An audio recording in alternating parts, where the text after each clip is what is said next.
नमस्कार, डी24 तास paid news channel पाहू शकतात। आज धुळे येथील एकलव्य भिल्ल समाज संघटनेच्या वतीने निवेदन देण्यासाठी या ठिकाणी उपस्थित आहे। आपण नेमकं जाणून घेऊया जिल्हाधिकारी कार्यालय ठिकाणी हे लोक का आले।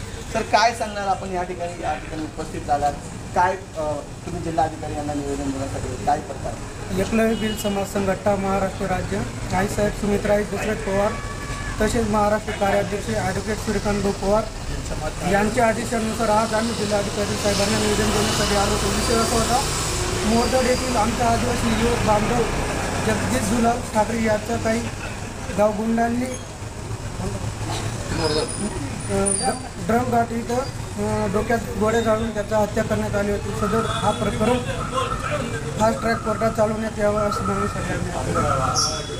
या ठिकाणी फास्ट ट्रॅक कोर्टामध्ये हे प्रकरण चालवण्यात यावे असे देखील या लोकांचं म्हणणं आहे। नेमकं प्रकरण आहे का ते जाणून घ्यायचं। किती लोक होते? ते 3 लोक होते साहेब।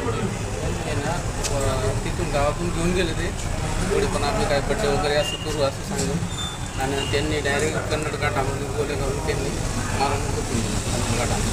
हे तुम्हाला कधी कळालं? आम्हाला 2-3 दिवसांनंतर कळालं होते। ते आम्ही पोलीस स्टेशनमध्ये त्यांचे दाखल केलं होतं केस। त्यांनी तपास लावला, मग त्या लोकांना त्यांच्या हातावर चाटू होता, त्यांच्या मागून त्या पोलीस स्टेशनला ते कळलं म्हणून आम्हाला त्यांनी पोलीस स्टेशनला कळाल्यानंतर त्याची शहानिशा ही झाली। नेमकं तुमची काय मागणी आहे? त्या आरोपींच्या संदर्भात तुमची काय मागणी आहे? आमची मागणी अशी आहे की याच्या मागं अजून कोण मास्टर माइंड जपून बसलेला आहे त्याला बाहेर आणण्यात यावं शासनाने आणि त्याच्यावर मोका अंतर्गत कारवाई झाली पाहिजे आणि त्यांना मोका लागेल, मोका अंतर्गतच कारवाई झाली पाहिजे। त्यांना मोका अंतर्गत कारवाई झाली पाहिजे असे देखील त्यांचं म्हणणं आहे।